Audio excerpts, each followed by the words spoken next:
Missing an agenda. Yeah. We have extra agendas if you need one, so. Yes, I think Sherry's on it.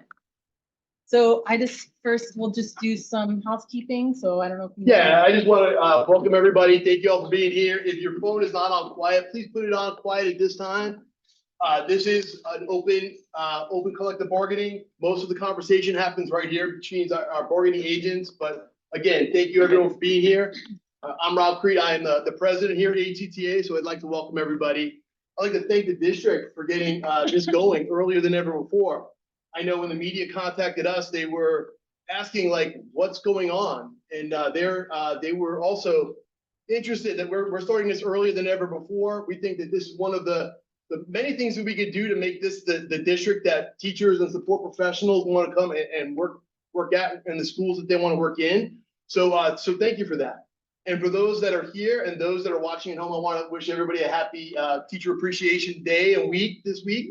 So appreciate what you guys do every single day, despite the NEA this week saying that Florida is 50th in the country in average teacher salary. Okay, that is deplorable and despicable. But again, us getting to the table here, we might not be able to solve all of the woes of Florida, but we can certainly do the best by our employees here in Hillsborough County. So again, that is something that is stark and in our face, and that really is on the lawmakers in Tallahassee and not the individuals here. But those of us in the room are dedicated to public schools and doing what's best for our students and for our employees. So again, thank you. Now, the proposals that we're going to see today are really coming from our members. This is not a union-based offer, okay? And recently, the DOE put out some information saying that some teacher unions, specifically this teacher union, uses stall tactics. I promise everybody in the room that we do not use stall tactics. We use every possible strategy that we could use to make sure that we're doing the very best for the employees of this district, again, because the students in Hillsborough County deserve it. So those proposals that you see today come directly from our members, and we thank you for that. And with that, I'm going to pass it on to our chief negotiators, and we can get this party started, as they say. Yeah. But once again, we are excited and enthusiastic to be here. We are. Thank you. Thank you. So just some norms. So as you know, our first note is we always, with HCTA, we broadcast by Zoom live for our members. So we've got folks that are tuning in, and that's usually by registration sent to those folks. We do prepare an attendance sheet for you all. And I know Val and some of our folks help us make sure we trade that so you have the sign-in sheet. So I think before we kind of dig in, let's go ahead and maybe do some introductions, because I know there's some changes and new faces yes. on both sides. So I'll hand it off to you. You start, right. And then we'll go around our team. Sounds good. All right. Danielle Shotwell, General Manager of Employee Relations and the Chief Negotiator. Dr. Charm Patton, CHRO. Jeff Gibson, District Counsel. Christina Alvarez, the principal at Alexandria Elementary. Justin Yeoman, principal at Rampello K-8 Downtown Partnerships. Tom Yarda, Chief of Communications. Rebecca, Executive Secretary to Ms. Shotwell. Ernestine Woody Bethune, principal of Tampa Bay Technical High School. Jamal Crook, principal at Buchanan. Romanero Johnson, CFO. Catherine Corner, Department Manager of Finance. Susan Garcia, General Manager of Budget. Marie Wayland, Chief of Staff.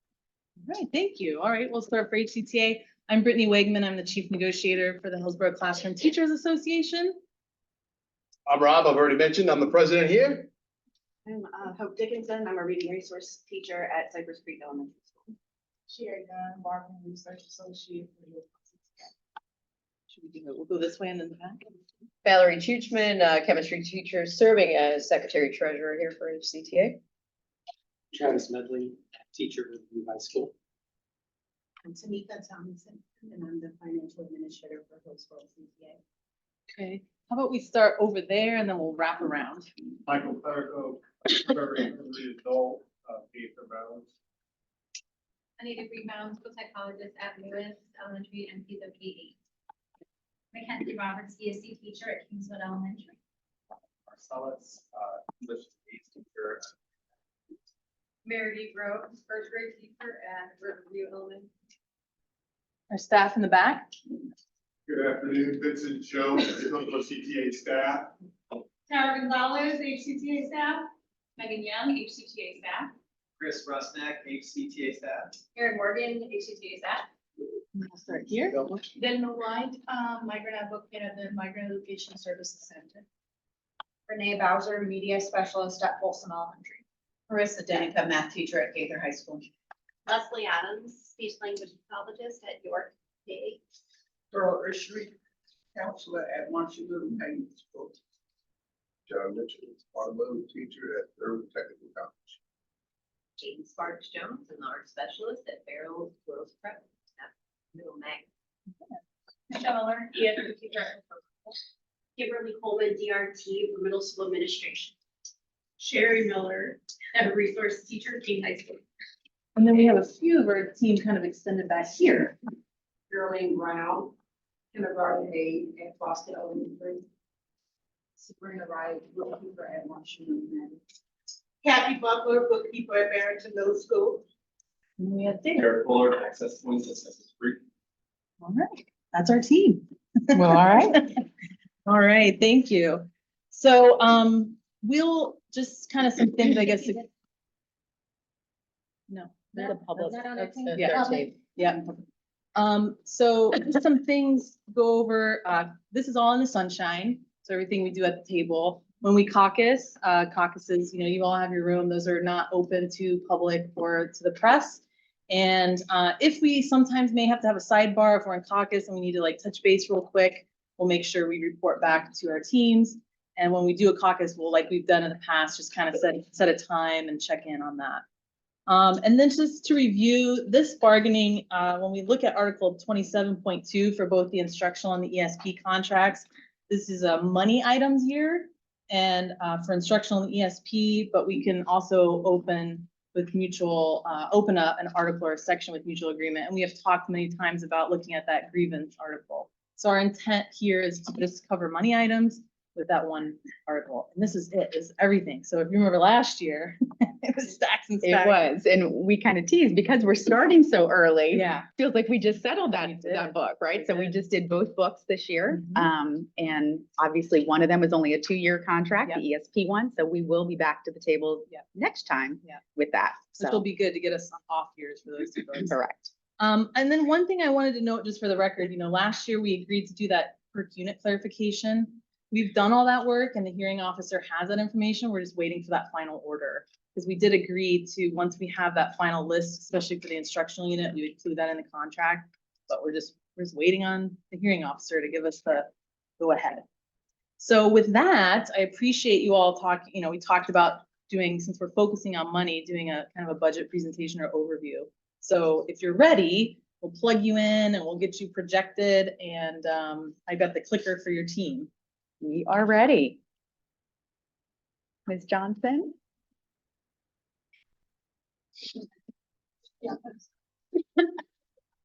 Thank you. Thank you. Thank you. Let's get you. This might take me a little second.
So Ms. Johnson and our general manager for budget, Ms. Garcia. And just keep in mind that the. You might have to push it The towards. receptor for the clicker is over here. Oh, we gotta aim it at that. Yeah. If it doesn't work, I can always just hit the key too. Hit the key. It's just kind of far. You can have the key. Okay, all right. Other than that, we're done. Or maybe not. David, I could take it. All right, there we go. So we wanted to start with the budget as of March 31st, 2024, since it's the only budget we have, right? So give you a snapshot, we presented this to the board. It's gonna be small, and we got some copies. Right, can you pass out copies? You want the next slide? He wants to hand out copies to your team Yeah, here. copies of these. Mhm. Oh, nice. You can't get everybody close copies trying to save money, right? So everybody know it, right? We always start, how is our adopted budget, when we start, every year we adopt the budget, all this each year. So this year, 23-24 budget. We're gonna get started with, telling you about. Yeah.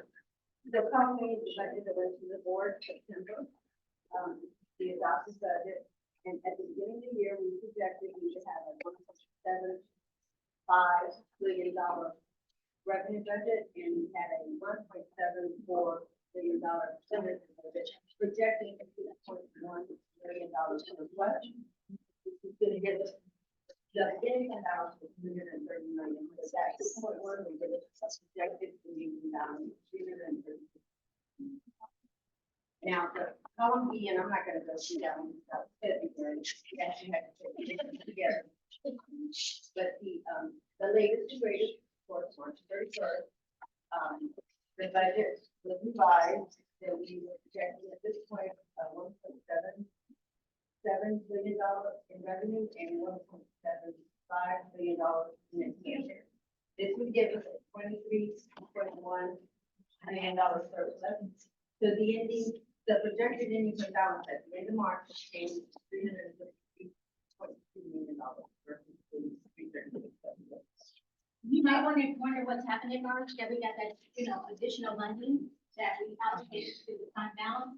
What's happened, we true up the budget. When we get the count, the third calculation comes in, and there is a shift of resources because we build a budget on projections, right? That's why we got to amend it every month, because stuff is happening, people moving the budget around. But this time we were able to update the budget because we got additional revenue, because charter school members, as you can see, remove our charter school, that their revenue, their projections went down. So that is impacts Hillsborough School District, right? So that money that came in from charter school losing money comes directly to Hillsborough School. So it's our enrollment, we true up the count. So that's what's happening. Next slide. So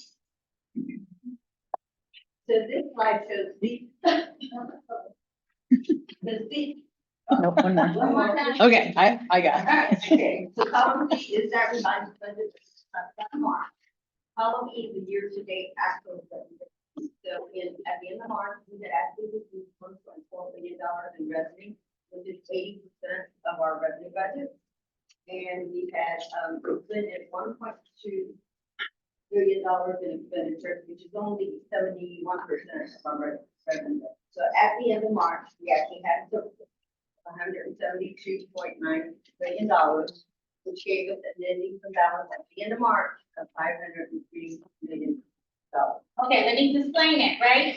So we're at the snapshot in time, this budget right here in March, is the amount of revenue we collect based on our projections for the year, right? So we still going to be projecting revenues to the end of June 30th. So we still got that projection, that 20% collect. But our expenditures, right? In December, what happened, we get all our, our millage money come in, so we're gonna collect more revenues. So we're gonna be higher revenues, but the expenditures start catching in up with our revenue that came in December and January. So that's what you see in there. That's why we got that financial position is positive, but you'll see on the next slide that our financial position, if we don't have nothing in the fund balance, could be negative, right? But Well, this one just breaks down, the word same. So in terms of the actual revenue, $23.1 million surplus, added to the $330 million balance, gave us the ending projected needs balance of and 63.2, which is 20% over our revenue. Okay, and this is actually a cash flow, we showed this at every board meeting. So this year we started, beginning of the year with $377 million in cash. And you can see that it keeps going down, because our expenditures are greater than our revenue. So, no, October, November are really our leanest months. Start collecting our property tax revenue, you can see how the cash start increasing. That starts decreasing, and our projected cash balance at the end of the year right now. And this a anomaly year because this ain't gonna happen January, February, and March. You see, we haven't really had expenditures. We had changed over our system. So we had a downtime. The timing is off, right? It was down. And you guys know there's a lot of invoices out there because we did implementation to go to the cloud.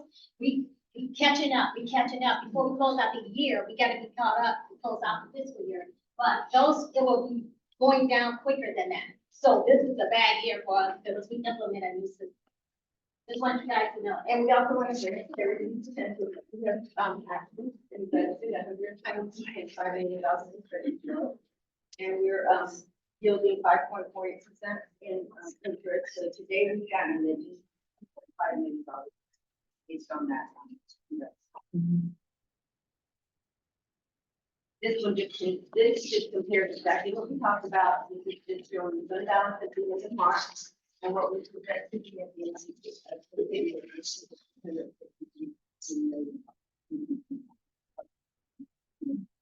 Change it depending on what happens.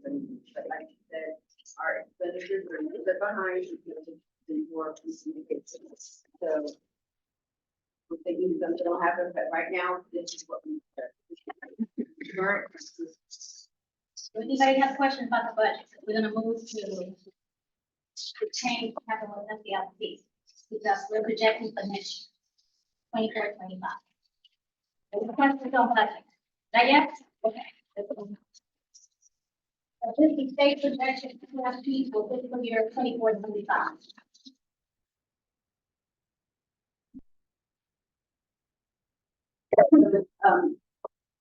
Based on the perspective, the base and allocation is increased by $191.25, or 0.7. The total FDSP increase for HCPS. And that's the state portion. So this FDFT is about the state portion. Okay, so that's how much the state is allocating us additional for our student enrollment. Okay, so let's look at the next slide.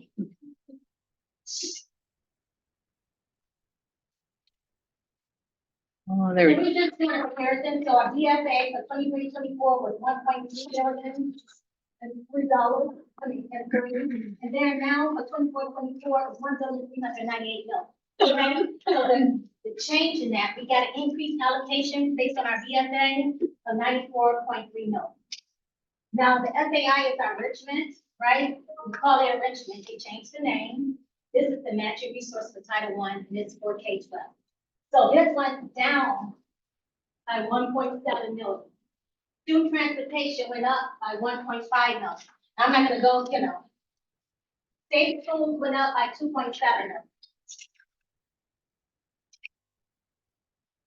Okay, I feel like the president, and we talk about that a lot with referendum, because we property tax poor, we get a suppression. Only certain districts get the suppression amount. And we get this year around 63.3 million. It's a change from last year of 827. So our ESE guarantee went up by 5.4. BJJ went down by 205,000. Federal net supplement 43,003. Mental health 1.4 billion, 1.5. We rounding. Family empowerment. This is a big hit. We can't control family empowerment. I'm trying to work with the state to try to reconcile this. This is a big hit when our district, we started, when I first came, it was like negative 23 million. That we was getting hit by family empowerment, but the laws changed and now family empowerment went from 131.3 million last year to 175.9. So 44.5 million that we have to budget comes right out our, when we get our allocation, state already took that out, okay? We don't get to budget with it, we don't get to play with it, they take it right out. Class size reduction went up by 3.6, discretionary supplement 11.5, and the local effort, the final local effort that, we don't know what that is, we projecting, because at the conference, they said they're gonna try to give us around 46.2, we haven't got the rate. That's why we do the trim process over the summer to see what the rate is and how much it's gonna collect. This is just a rough estimate based on the conference report from the state. Okay? So discretionary local effort is 6.8 million more.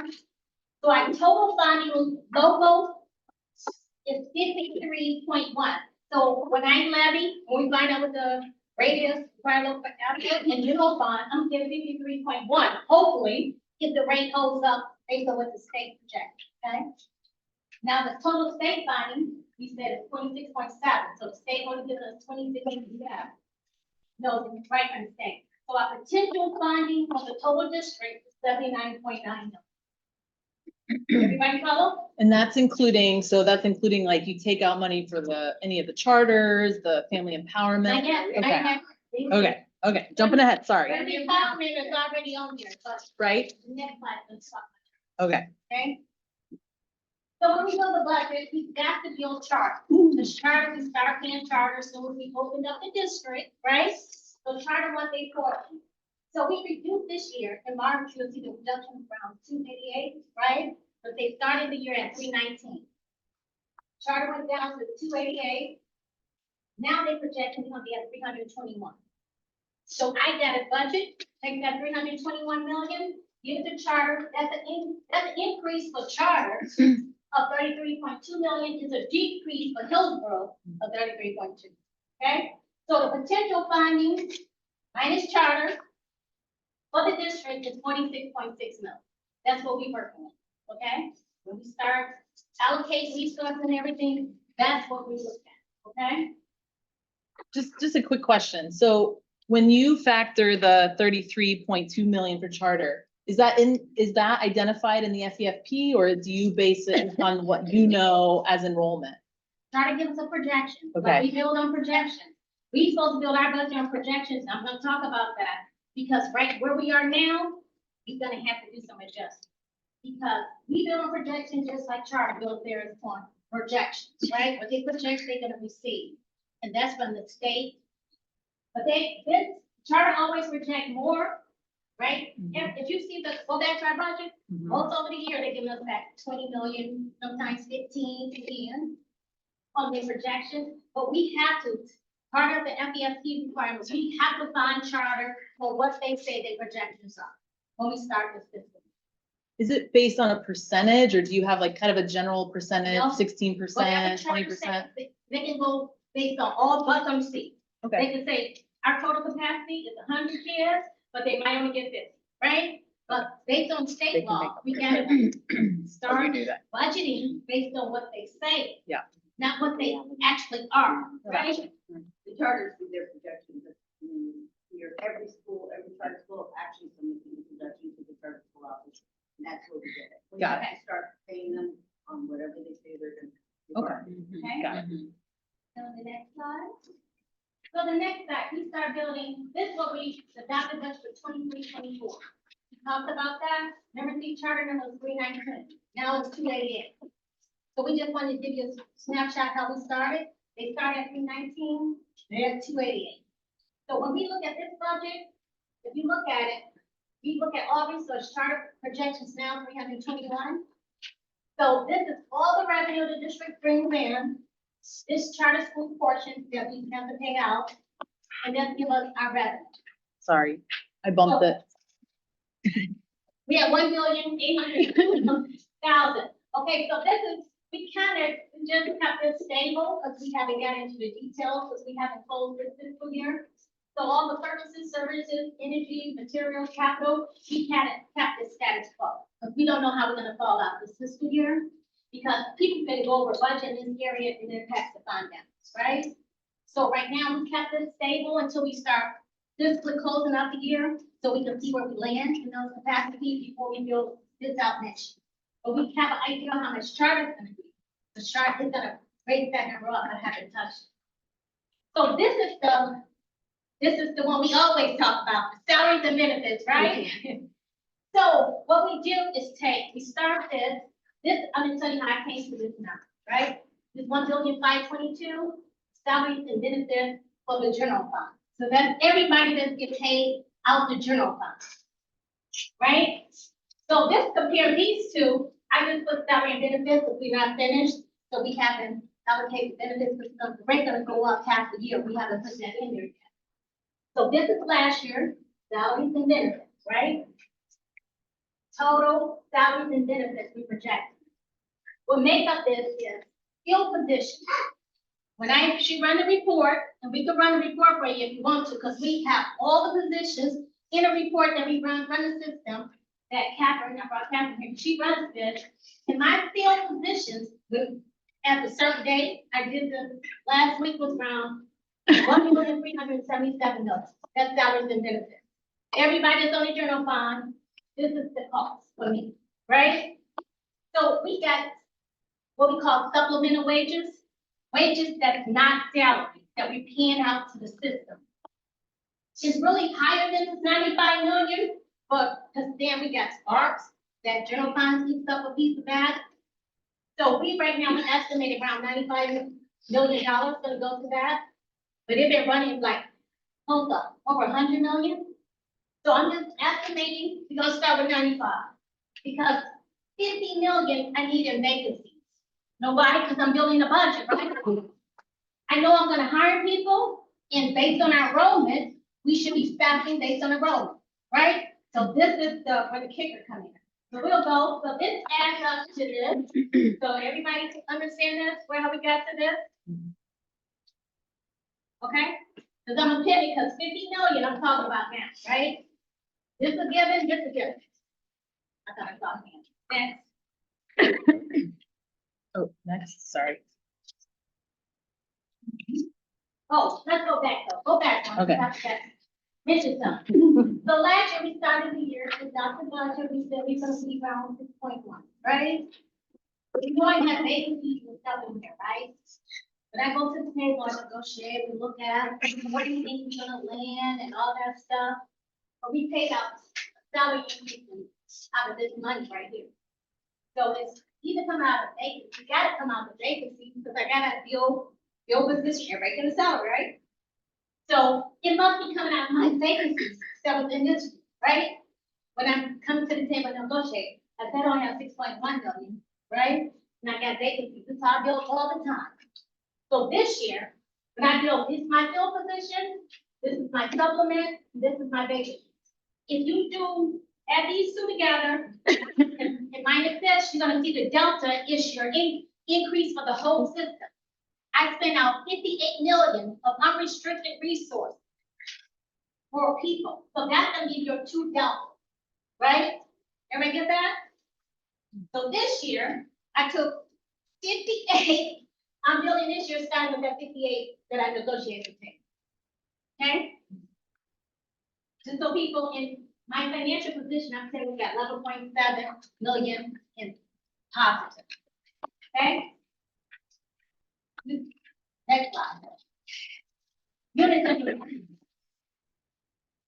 Because for the sake of being transparent, I want everybody to understand what we're doing. And we're trying to be as transparent as possible.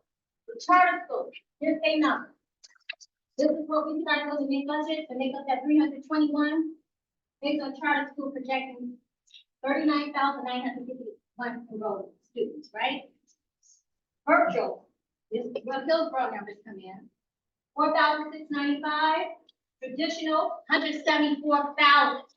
This is gonna be significant, so remember that. Hillsborough traditional says we got, the state said 174,000. That means we're gonna lose, but you're gonna see that on the next slide. Family empowerment. They have increased 15,000 for traditional kids and unique ability kids, 5,515 that took the scholarship, okay? That's where they built that 175 million reduction for Hillsborough. because they said these kids in our county took the Family Empowerment Scholarship. DJJ 160, DJJ Summer 45. So when I get to my state allocation, it's around 240,000, right? They give me all, say, here you go, you got 240,000. Family Empowerment, we taking that 175, you gotta find charter school at 321, okay? So everybody understand how we build that budget, right? Okay, next slide. This slide is showing actual, this is my actual enrollment this year.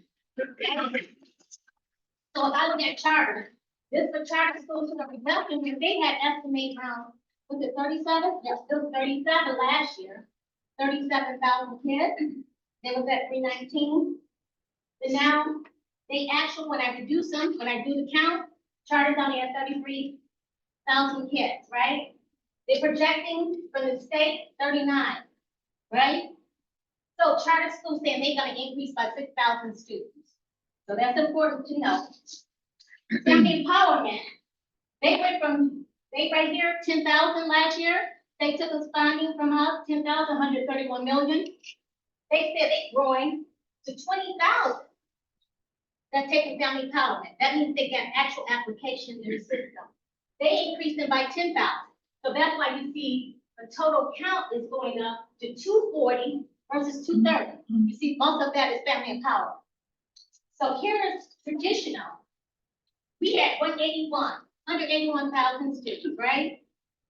It goes virtual with 1,000, DJJ 305, summer 74. So total for Hillsborough, all those is 186,000, right? That's what Hillsborough falls at. But the state said, Hillsborough, you guys, in our forecast, you're gonna lose 7,491 kids, right? In our traditional classroom. Now, it's no way I can reconcile it. I can say, give me your file. I asked them for the Family Empowerment Scholarship kids. Oh, they don't know where the kids are gonna land until kids actually are gone, right? So that is important to know. So here you go, we're taking a hit. When I do this budget, we're taking a physical hit of money because the state said you're losing students. And they only finding me for at least the amount of students, okay? So as you look at it, you see, all in all, healthcare enrollment with virtual DJJ, we're gonna lose 7,000 students. Based on our rate is around 8,000. No, I think it went 8,700 students. I'm doing an estimate, it's not accurate, okay? So that means all the funding of the students, Hillsborough gonna lose potential of 61 point. When I do my budget, I lost 61 million dollars when I built, okay? From the state. Charter, they're gonna gain 67.9. And overall family empowerment, 88.5. But that's because it depends on the student, the weight, the average and everything. But this is the two I wanna take a look at right here. Because charter school, I know they overestimate, right? That's where I think I'm gonna get, my money back, right? The charter school count, they almost always overestimate until they don't, right? So I know I'm gonna pick some of my money back up in charter school numbers. So I would bank on, I might pick up 25 million, sorry. And resources that's coming back to them, based on the historical knowledge. But right now, since they took their portion, I got projected portion, I gotta build my budget with them in mind, that I don't have it. So now I got 50 million on the table for vacancies, I might have 75, but I don't know.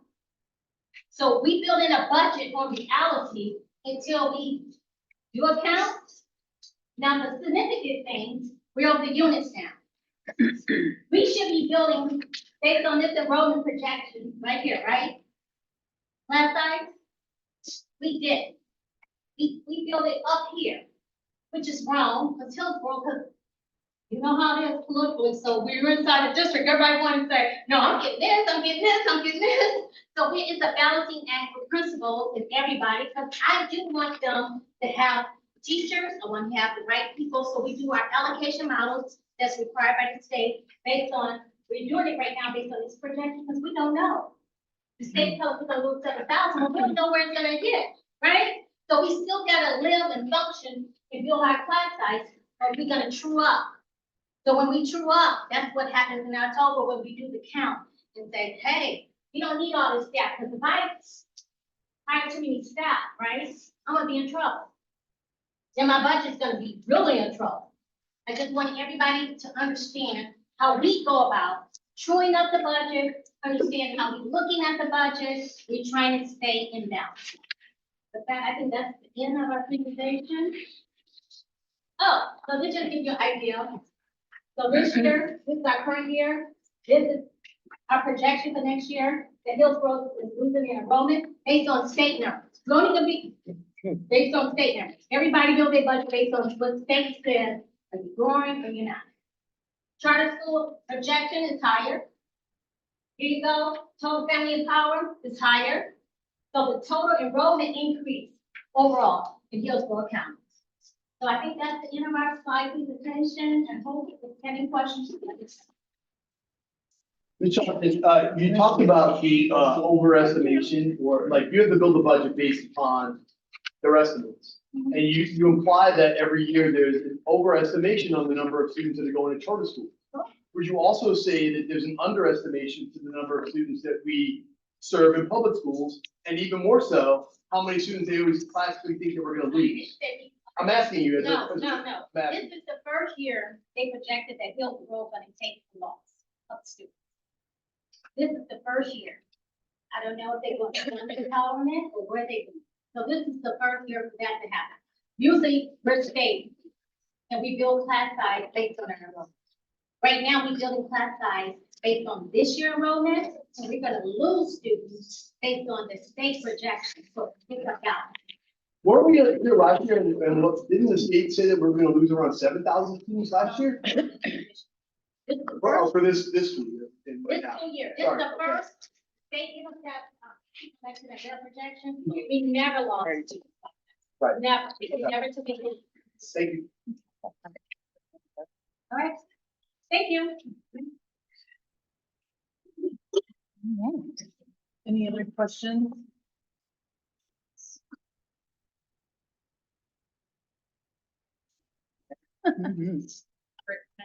Yes. On the investment that we did, you said you did, who decides that?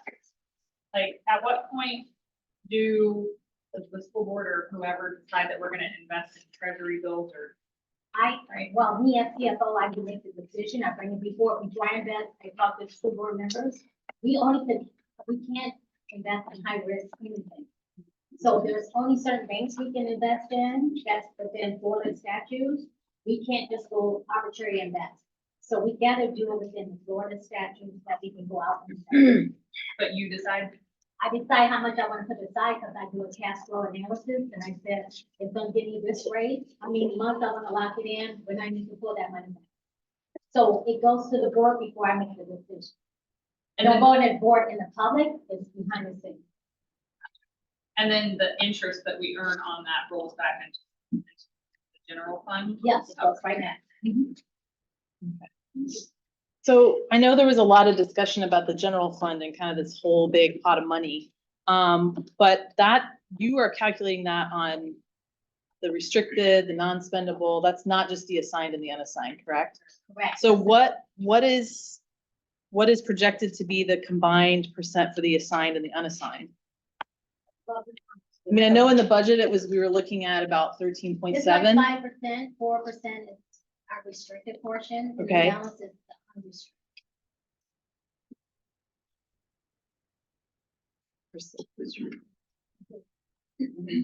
The total is projected to be 20%, 17% was projected. For just the, okay, At this point in time. okay. Remember, all this stuff is. Yeah, because I know at the beginning of the year, it was at 13.7, that was in your district summary budget, because so kind of like where we're at right now. Yes.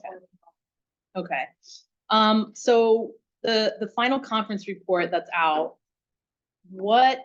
we know that what the final conference report in two different places, it talks about teacher salary increase money, the TISA money. And I think when we looked at it, it was about 15.6 million in TISA money.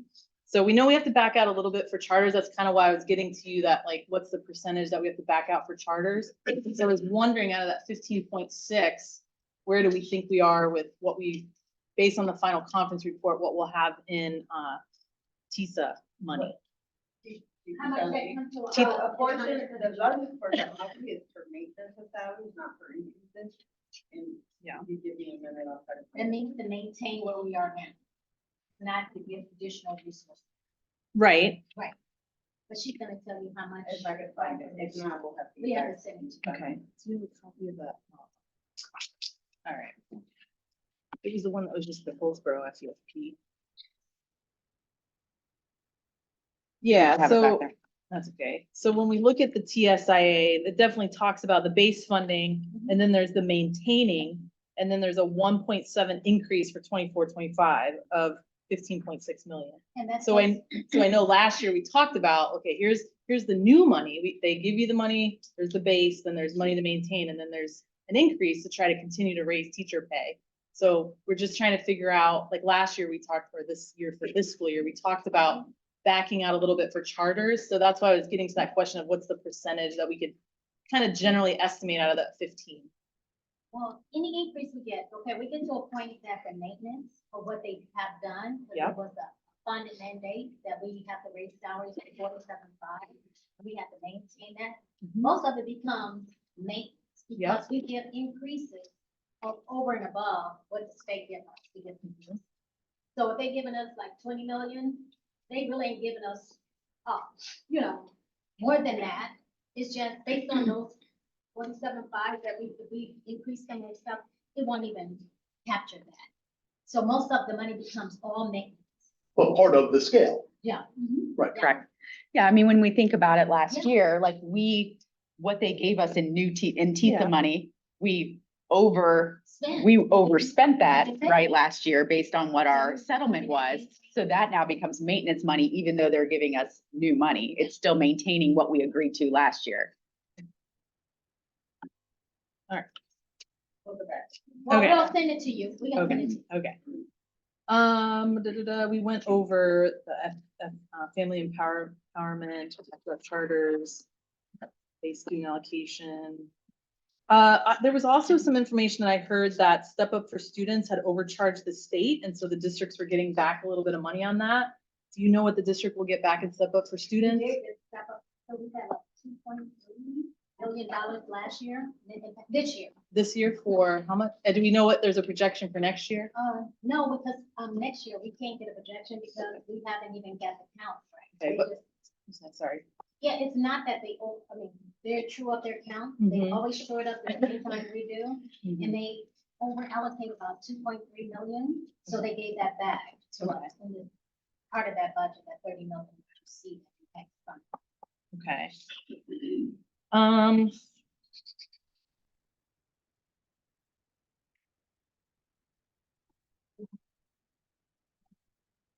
All right, so I was going over the last budget, the last monthly budget report, which should be the March one that you were kind of referring to now, where it looks like the amended budget, because I know you were talking about adjusting that, was amended to lower, and this is overall salaries, because I know on those monthly budget reports, we don't have like a breakdown just for instructional.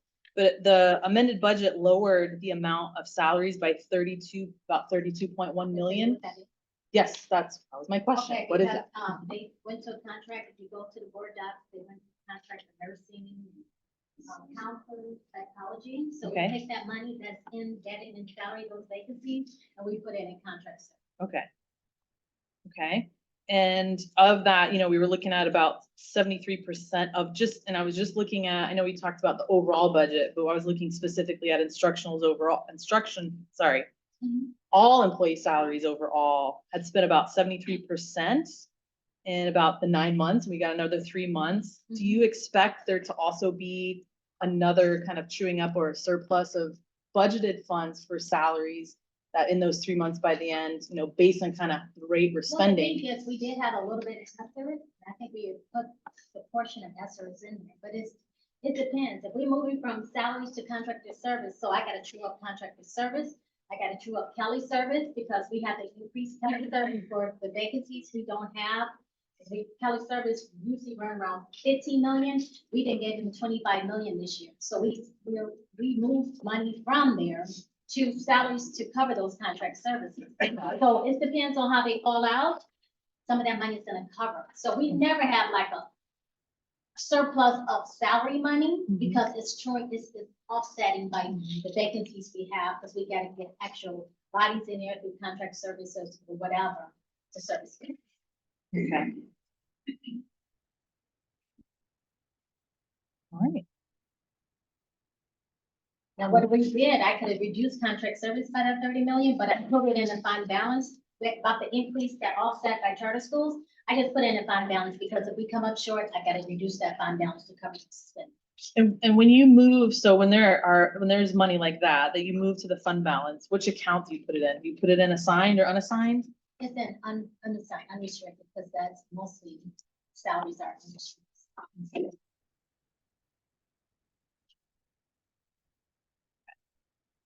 All right, any other questions?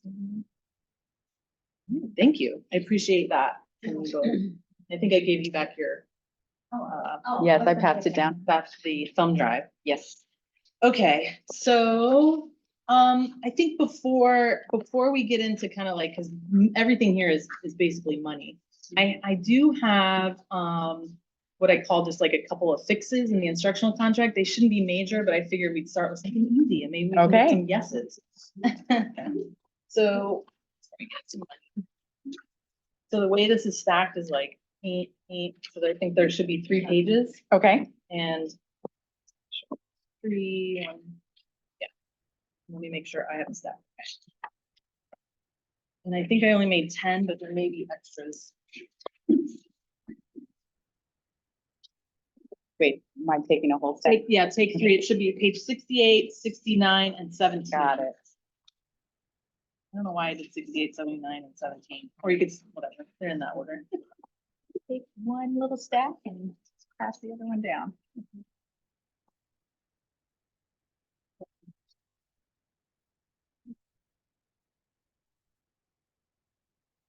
I think everyone should have got these unless. Did everybody get a copy?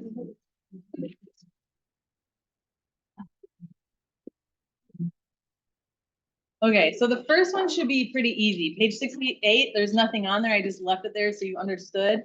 The change is on page 69, where when we adjusted the contract section numbers, we changed this article to 24, section 24, and we forgot to update 23 to 24. So that should just be a 24 there. 24.3.1 instead of 23. Okay. Sorry, yeah. 24.3.1 instead of 23. And then on page 17, this was a grammatical error, I believe. It did not make sense when you read, when teachers are required to use their planning time to score the work of students, they do not instruct, such as to gain data points or as preparation for standardized testing. Proctor testing and compensatory time shall be granted. The proctor testing and didn't make sense grammatically, so we're just proposing striking that to clean it up. Okay. So that's it for that. These are the 2 kind of like housekeeping grammatical things. And are these in the These are in the instructional yes. contract? Yep. Okay. Okay.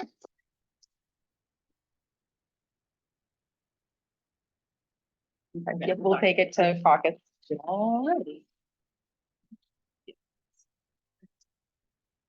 All right, so before we jump into our money proposals, we also have a because we thought it was important to show you and the board on our rationale for where we're coming from. And, you know, we wanted to put it in your hands based on everything you kind of talked about today. And we know that there'll be some discussion and coming back. So I'm going to now try to do my fancy switch this extended screen.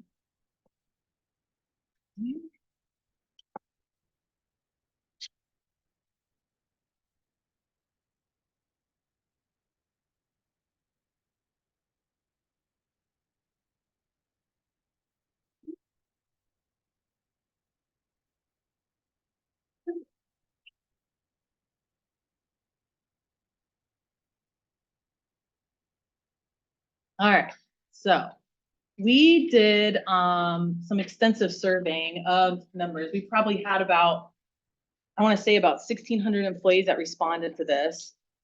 So oh no.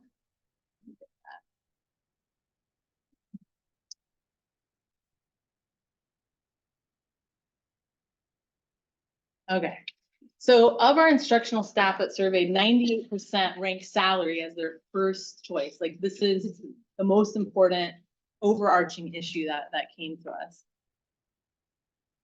Why is it not going the right way? There we go. All right. We then decided, we asked them to kind of break this down into their top 3 priorities, which was salary, of course. Salary is the first choice. Compensation for class coverage. You know, this is a recurring theme, which we talked a lot about last year. That was kind of 36% of those surveyed ranked this as their second choice. And then compensation reimbursement for professional development. And then related to that are kind of these interests, which again, if you look at these, the resources to meet cost of living, which would be directly tied to salaries. Increase in lifetime earnings, 27% of those surveyed had ranked this as their first choice, 20% a second. And then fair compensation for that outside of workday. So you can see how they kind of relate to salaries, pay for professional development, pay for the extra coverage.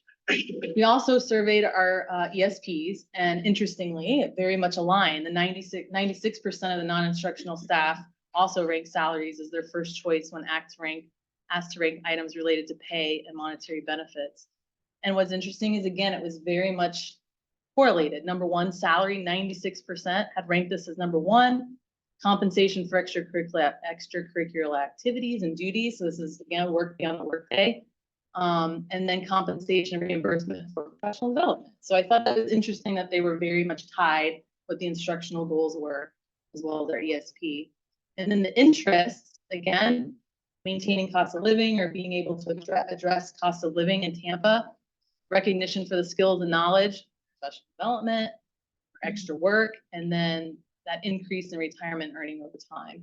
So I don't think this is much of a surprise. I mean, there wasn't anything that stood out in these results. I was like, wow, I would not expect that. But in looking at this, we had hundreds of educators and support personnel share comments. I mean, literally, I think 700 to 900 individual comments that we went through. So, you know, these are kind of these things that we hear. My husband and I are both teachers and can barely afford our mortgage and monthly bills. We would like to have a baby, but we would go into bankruptcy with our current salaries if we did, and we can't afford to have even 1 child, and it's disheartening. I'm a single income household currently, and I can't afford to live. I live an hour away from my job site at my friend's house because I have no other option. The salary for ESP is too low for the job that we do. We're hit, bit, pinched, our hair is pulled out, lanyards ripped off, our necks, clothes ripped, and even glasses are broken. We are expected to teach the children, feed the children, change diapers as well as keep them safe, but who protects us? Both my husband and I, employed as ESPs in this district, cannot afford our rent and to put groceries on our table. That should not be the case. There are beautiful things happening every day in our schools, but it's hard to enjoy the day today worrying about whether you can get your bills paid. So I think what we continue to kind of hear from employees is a disconnect about how educators, you know, we know that the district appreciates what they do. I mean, especially this week with our teacher appreciation work and shaping the futures of our students, yet those salaries are continuing to create instability for them in their homes and in their lives. But on the other hand, we hear a lot about the fund balance. We go to the monthly budget presentations and we steadily hear that the financial stability of the district is there. We see a fund balance growing and it's talked about often. So, you know, this is the basis of where our proposals are coming from. And we can talk more, you know, we'll get in more as we go through this bargaining session about where we can find those funds. And as we've shown last year, our goal is never to put the district in, you know, that bankruptcy situation or anything like that. So with that, we will switch this off. All right, so what we'll do is I figured we would start with our ESPs first. All right, same thing. It's stack, stack, stack, stack. Got it.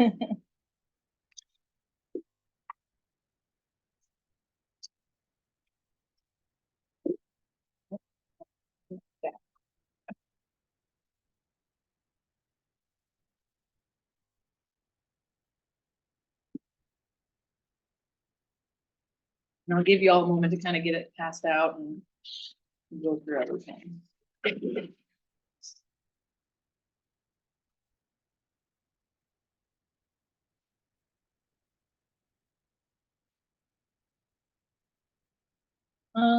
There are extras down here, I think, Marlene.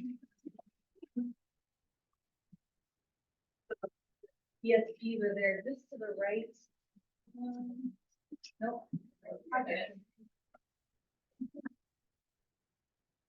Okay.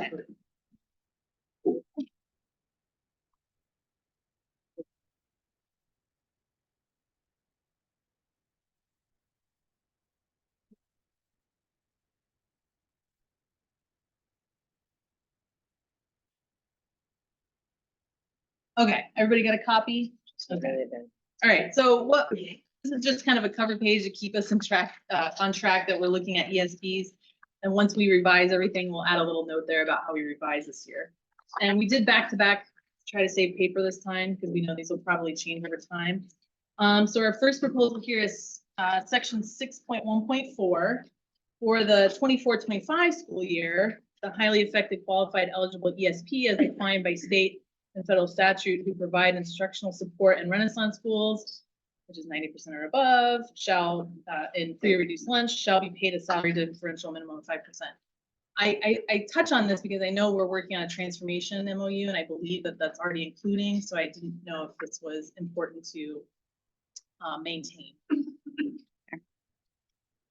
On the next page, page 17, as you know, one of our main goals, we saw number 2 there, aside from salaries, that paid for extra duties and activities outside of the workday.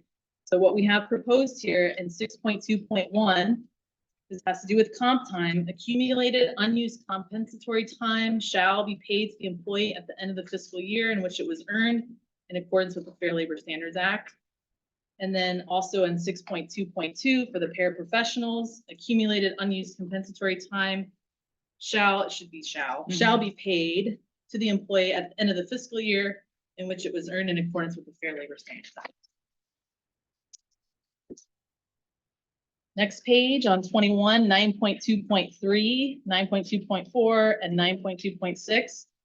You should be familiar with this. This is the proposal to increase any employee that's at a 7.5-hour workday to 8. And we have a projection on what that would cost, which I'll kind of get to when we summarize everything. So that's the 8-hour workday.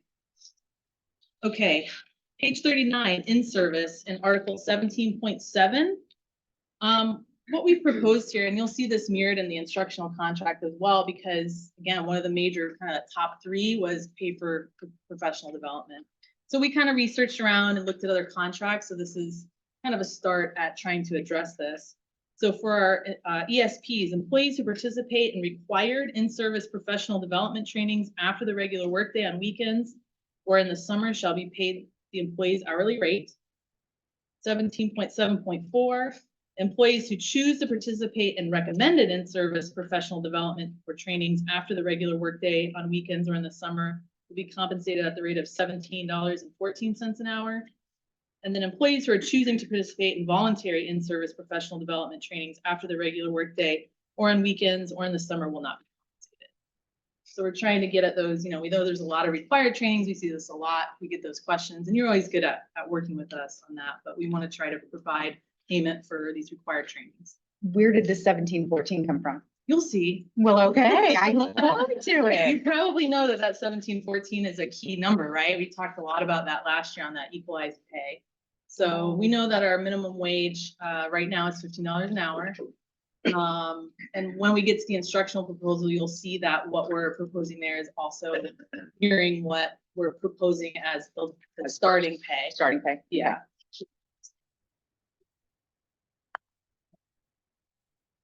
All right. All right. Page.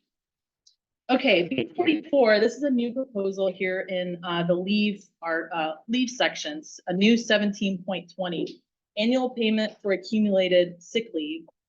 This is a proposal that's based on statutory language because the statute allows for the board to have a policy on this, and we basically took it straight from the statute. An employee may receive an annual payment for sick leave that is earned during an individual school year and is unused at the end of the school year. The payment shall be based on the daily rate of pay of the employee multiplied by 80%. Days for which such payment is received shall be deducted from the accumulated leave balance. And that comes straight from the statute. I think it's 10.12.6. I have it noted in the instruction contract. So, and we know that the statute does not allow a full amount, so you couldn't get 100% of your sick time. And so we were going with the 80% from the statute. All right, page 48. We added last year some language for our nurses in 19.5. So again, we were kind of looking around the state for some things that we could try to help support our nurses. So it was great that last year we were able to agree to maintaining those supplies for our nurses at their station. But we have a proposal here for a professional uniform allowance for lab coats, scrubs, and other medical garments shall be provided to nurses in the amount of $250 per school year. And then a new one for 19.5.3, nurses who need workshops or in-service training hours for maintenance of licenses, credentials, certification, or continuing education credits shall be reimbursed the cost of such training up to a maximum of $1,150 per year with prior approval, and all requests shall be made to the employee's principal or supervisor. So we're trying to look for some things with these folks that have some critical credentials and licensing.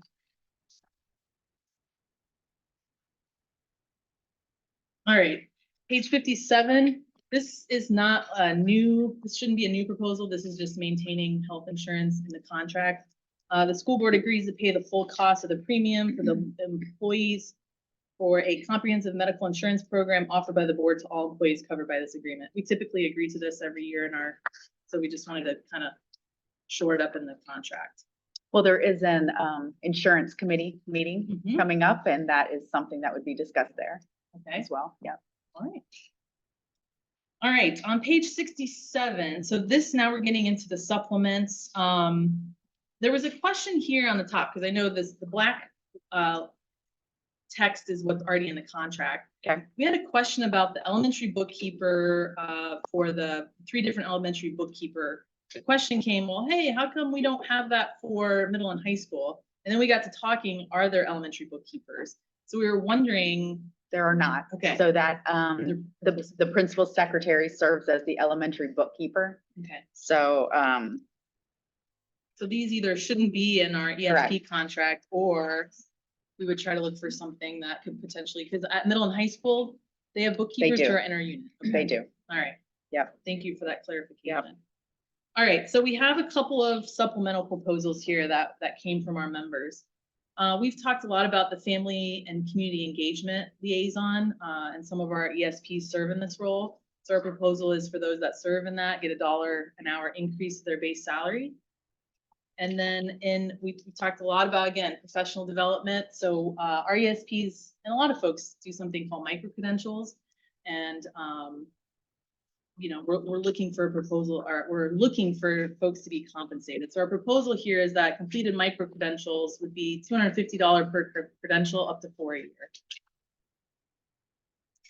And then we have a proposal here for the ESE retention supplement. And this should be familiar. You saw this earlier in the year after, I'm trying to think when we had this on paper, probably in January or February.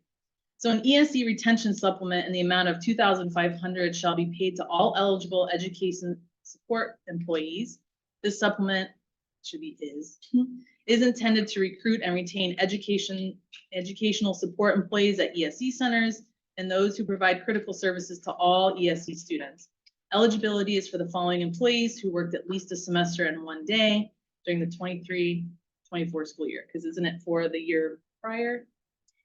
If it's for next year, So that should be 24. yeah, be 24-25, and it'd be paid at the end of the year. Okay. I'm not agreeing to it. I'm No, just no, saying no, that. but again, we're trying to just, hopefully this should not be a surprise. Basically, we copied and pasted what we had. Understood. Now, we've listed all the job titles and job codes, and I know that, I think this list was pulled from maybe an old, like, the highly qualified ESPs. And I think some of them they're not positions that are filled anymore, and, you know, like the bus attendants are not even there anymore. So we know that Well, because I bus even. attendants, yeah, that's not in your bargaining unit Yeah. anymore. We still have them. They're just in Yeah. HSCS. And some of these job codes, while they still exist on some lists, we don't even have anyone in those positions anymore. Okay. So again, we're trying to be as inclusive as possible and then kind of work backwards. So we're open to look at this. Okay. All right. So then we have a proposed salary scale for ESPs.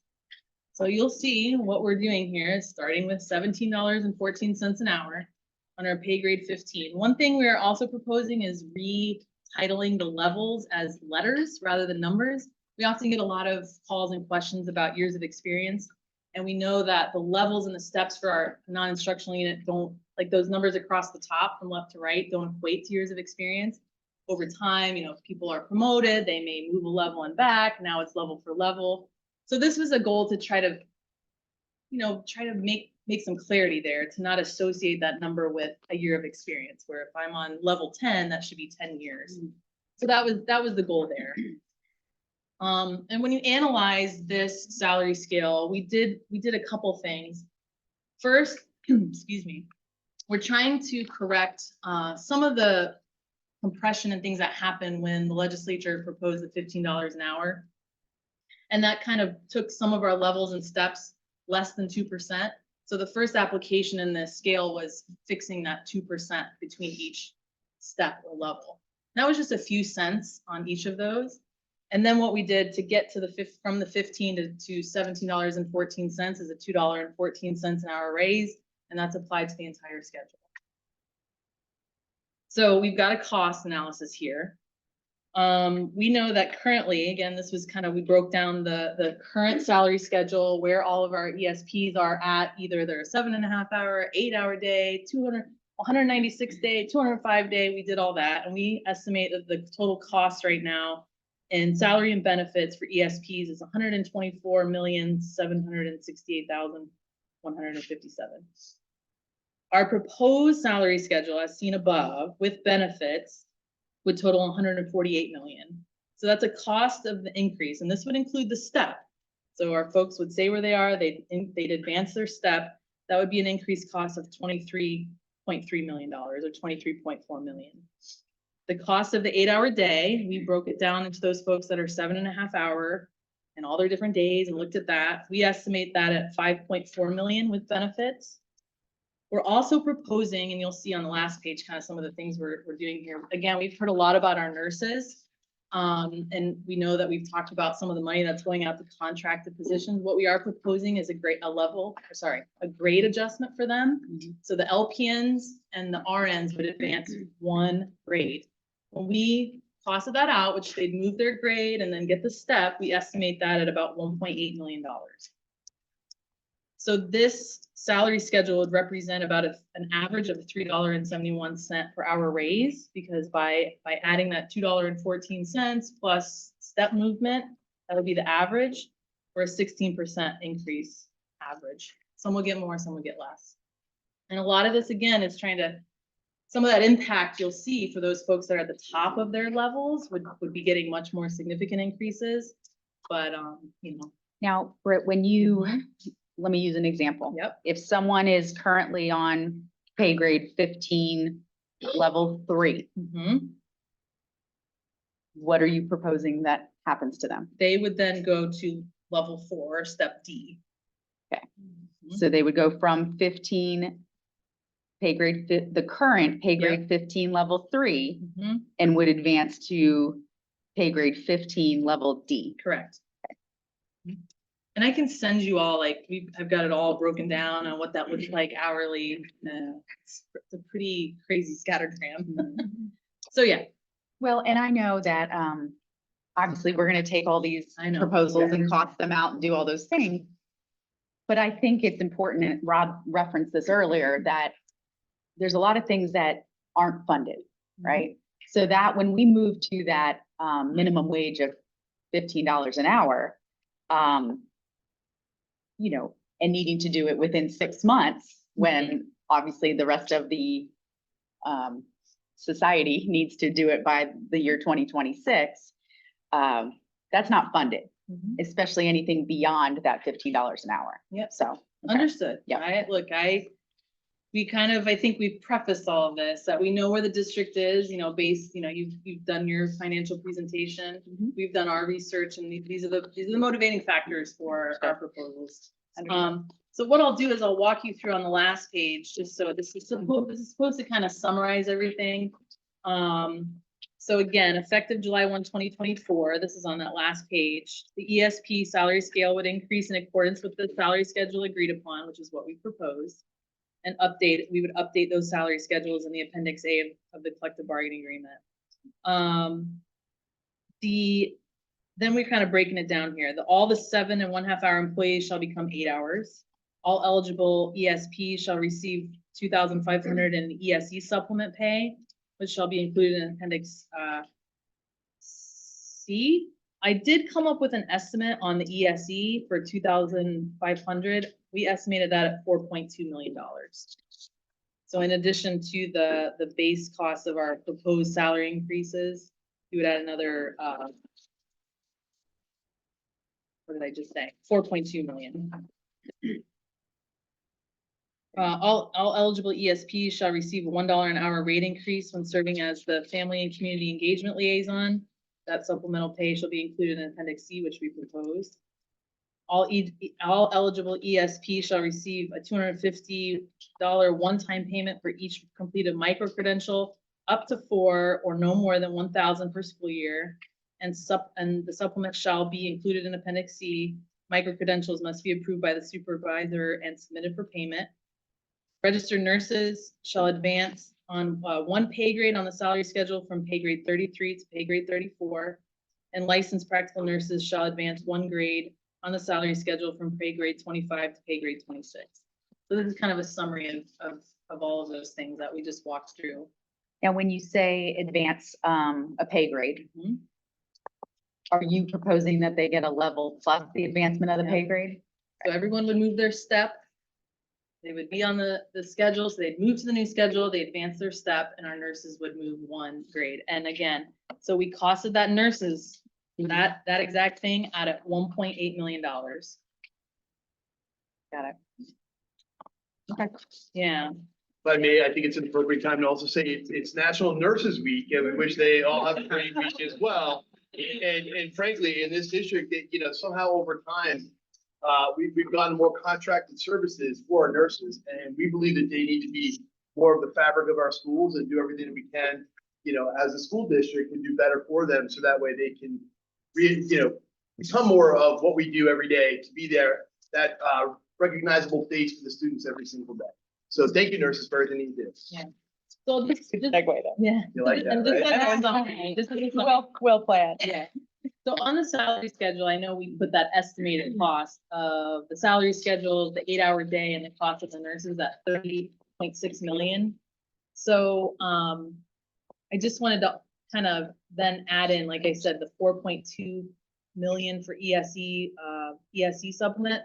So all in, and this is some things that we know you're gonna have to cost out and look at, would be the $1 an hour for the Family Community Engagement Liaison. I don't have a way to estimate that. The $250 micro credentials, the comp time payout, professional development pay, the nurse uniform, and the nurse licensing. Those are all kind of unknowns. So without those things, we're looking at $34.9 million. And we know there's a hole there. All right, so that is our ESP proposal. Next, we will move to instructional. Okay. Moving right along. Same thing. 1 stack for you, 1 stack for you. Thank you. 1 stack for me. For y'all. Oh. I'll wait till I get that all passed out.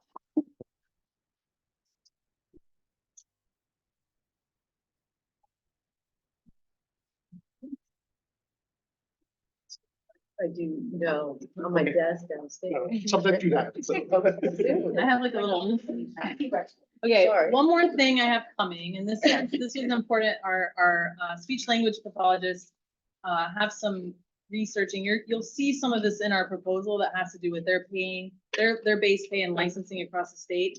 So we wanted to make sure that you had copies of this, and the same thing, I think it's about 3 pages, and they're offset stack, so.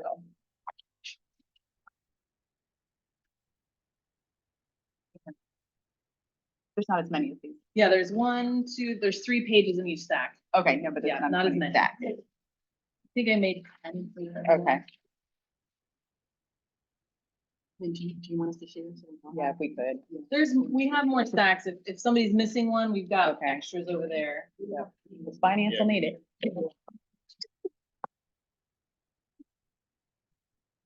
Yeah, I think David Jerry can help. We're now looking at the instructional, has instructional contract on the front. So this is our instructional, money proposals.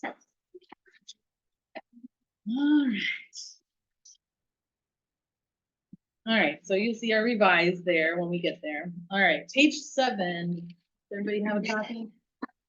All right, page 7, section 2.1.9, what we're looking at here, this is, you've seen this proposal last year. This is the choice of the pay at the employee's hourly rate. Sorry, this is not the choice. So I'll just read it. The district shall establish early release days. Early release days shall be designated as teacher work time. The scheduling of early release days may be changed upon consultation. Yep. No, It's just that it's in the contract and goes from 2023 to 2026. that's the full book that we agreed to last year.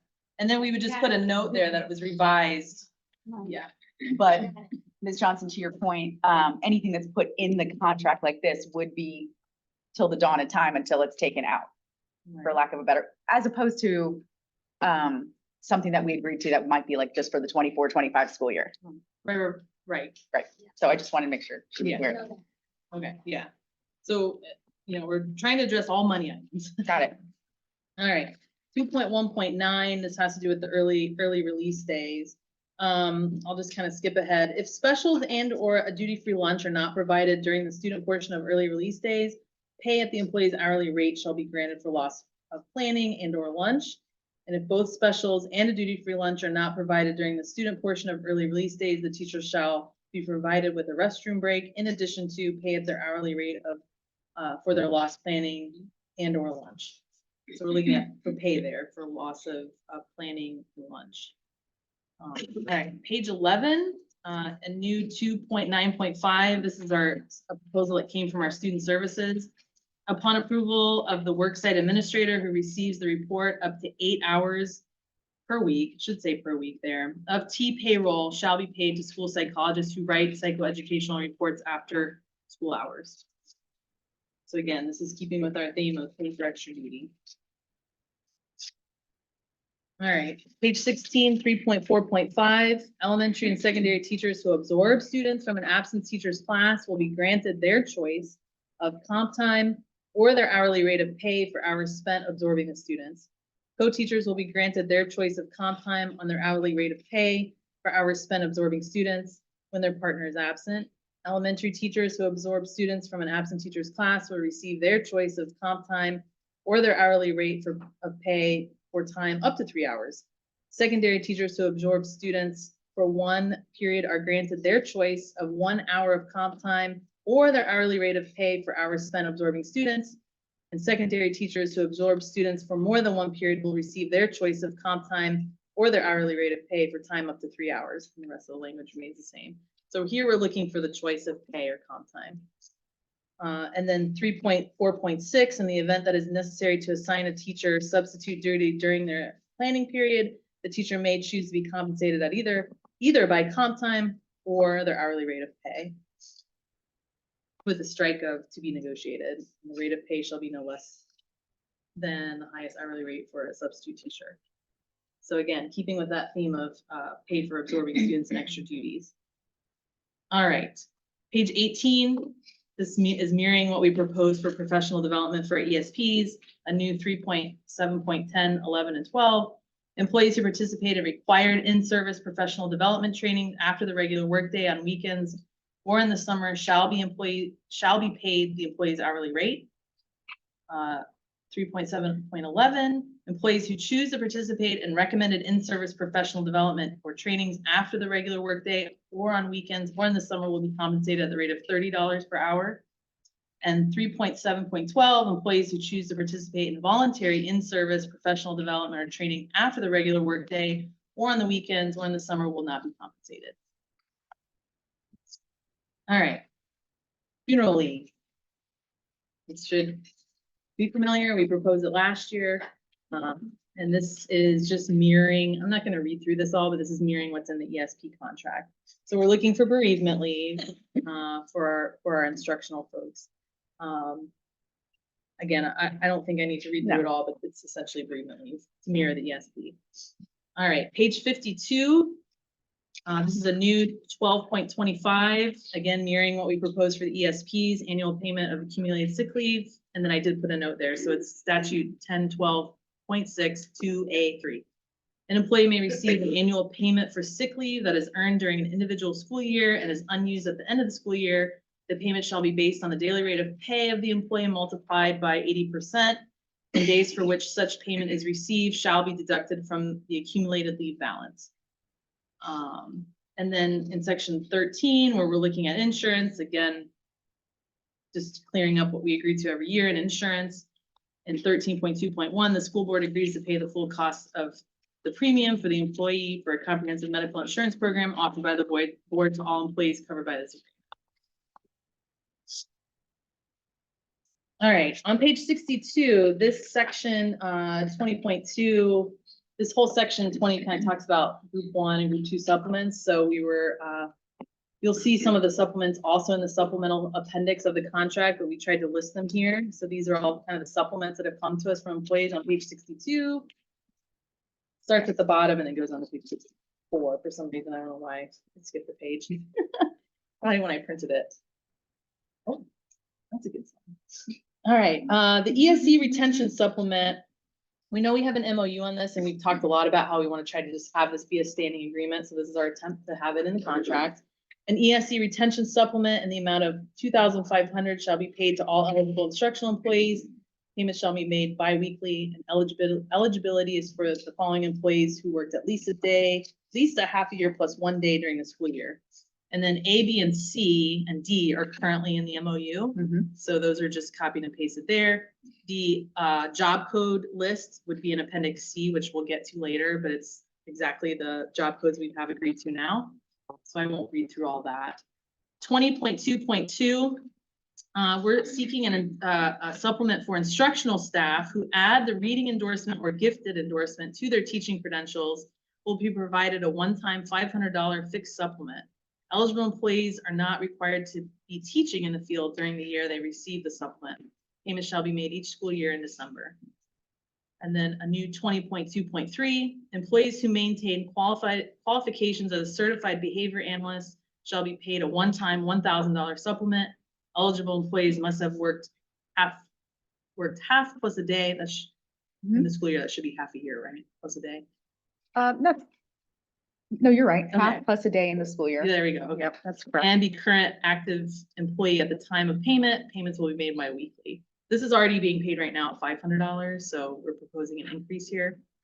20.2.4, employees who are licensed speech language pathologists, licensed school psychologists, licensed school social workers, and licensed school counselors will be paid a one-time $1,000 supplement, which is currently $500 right now. Eligible employees must have worked half plus a day of the school year and be a current active employee at the time of payment. Payments will be made bi-weekly. And then this is one, it's kind of tied to that document, the one with all the graphs from our SLPs. This is the CCCs, and I may call on one of our folks to help explain that if we need help on that. But 20.2.5 is a proposal for employees who maintain their ASHA CCCs, or American Speech Language Hearing Association Certificate of Clinical Competency, shall be paid a one-time $5,000 supplement. Eligible employees must have worked half plus a day of the school year be a current active employee at the time of payment, and payments will be made bi-weekly. So that was kind of the data that was shared with you on what they do across the state. So we're trying to honor those that have this additional licensing. Britt, can you, like here, Mhm. a lot of times when we use the language must have worked half plus a day of the school year, Mhm. that's for an end of the year payment, right? Because if you're paying stuff bi-weekly, Mhm. the year hasn't happened yet, right? Yeah, So, once we get to that kind of like marker, I guess in January, once we've got that, they get their supplement and then it's paid the rest of the year. That's the goal. okay, But we can, again, all right. We can- Hearing it, I just wanted to make sure, clarify that that's what yeah, you're and asking. again, and you should know where this is coming from, right? I mean, a lot of our folks, they want that supplemental pay in those biweekly paychecks. So whatever we can do to do that, but we know that we can wiggle on that is the point, it's open for negotiations. What will, Alright. what will work there. All right. And then Understood. the last one, the 20.2.6 is for our school psychologists. And we know this is another area where we're having to contract out a lot of these folks. We're looking for, the school psychologist with 2 years of experience or more shall be paid a $5,000 supplement. Eligible employees must have worked a half plus a day of the school year and be current active employees at the time of payment. Payments will be made bi-weekly. And this also comes from, again, losing these folks, trying to retain our school psychologists. All right, page 66. This is 22.5.4. We talked a little bit about this. I know that we talked, I think we corresponded on email on this. This is for our national board certified teachers, that they shall also be eligible to receive a mentoring bonus, the amount and rules for which are specified in state law. That's already in contract. And we end up annually discussing $1,000 annual payment. So we're proposing just putting this in the contract. And some of the data, I mean, the data we see over the last 4 to 5 years is this number of these highly qualified teachers has dropped by half. I think we're down to a little over 30 of these folks in our district. So these national board certified teachers shall receive a one-time $1,000 annual payment for the completion of their 10 hours of approved mentoring and or conducting approved training through the professional development department. Payment shall be made after submission and approval of all required documentation. Eligible employees must be current active employees at the time of payment. This just mirrors exactly what we agreed to last year. All right, page 67, 22.4.8.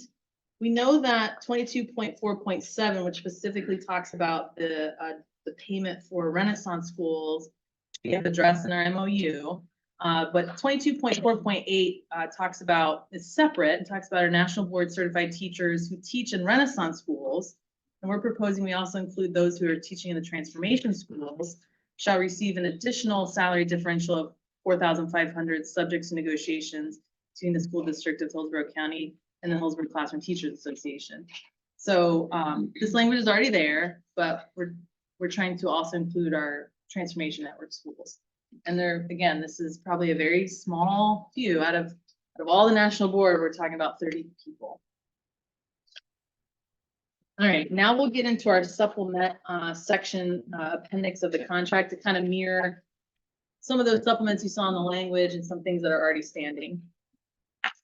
So on page 87, where we have the master's, specialist, and doctorate degree, we're proposing a $1,500 increase to each of those supplements. So the master's degree would be $2,500, the specialist degree would be $3,500, and doctorate degree would be $4,500.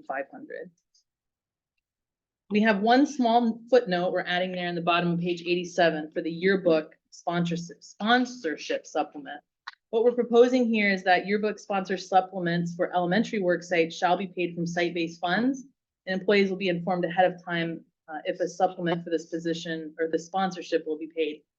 We've been getting a lot of feedback on this where our secondary folks, it's a sponsorship, it's paid, it's in the contract, but some of our elementary folks sometimes pick this up, they do the work, and then they get and say, well, what about me? So we're trying to have a way to acknowledge them. And sometimes we know principals will pull that out of their site, but we want to honor that if that's available, have that option for the supervisor to pay the supplement to the elementary, but also be upfront about it. If we don't want folks stepping into that and then everybody gets to the end of the year and it's like, uh-oh, wait, why am I not getting it?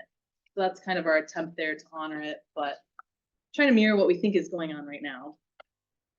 All right, on page 91, we're proposing, these are all instructional special assignment, and we're adding and certification to these supplements to mirror kind of what we've proposed in the language. So you'll see we've added the certified behavior analyst certification there for 1,000. The ESC retention supplement, the little asterisks are on the back, which has to do with the approved job codes. That should be 2,500 to mirror what we said in the contract. The gifted endorsement for 500, the National Board Certified Teachers 1,000, National Board Certified Teachers at Renaissance and Transformation 4,500, the school psychologist retention of 5,000, the student services licensure for 1,000, and the student services ASHA CCCs for 5,000, and a reading endorsement for 500. On the back, that's where we see our double asterisk for the job codes eligible for the ESE retention supplement, which are all, we've already agreed in the MOU. And then everything else remains the same. So now we'll get into our proposed salary schedules. There's a lot of them. All right, the first salary schedule you see here is the instructional E and P 10-month salary schedule. So what we're proposing is the step. So all the way on the left, you see the current cost, and you can see the breakdown of employees, what the currently hourly rate is, what the current salary is, what the count of employees are, and what the current cost of base annual salaries is. For those 11,800 employees that we currently counted on this schedule with salary and benefits, the current cost is $839,176,147. If we were to just only do the step, this is without any additional money on the scale, and you can see what we did. Step one, there's nobody there. So we're just essentially like, we didn't hire anyone and everybody moved to the top of the scale, nobody retired. We know that there will be people who retire and new people, but just for estimated purposes. So if all those folks move with total salary and benefits, that new cost would be $851,218,852. That would cost the district about $12 million. In the kind of yellow all the way to the right, this is our proposed salary schedule.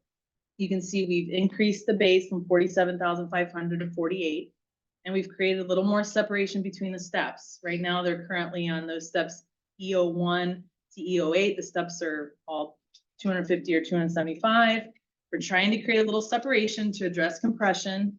So we've added a little bit there to create $500 steps. And then when we get to E08, it jumps to 1,000, and then maintaining the 1,335 with a little bit of a bump for our veterans at the top.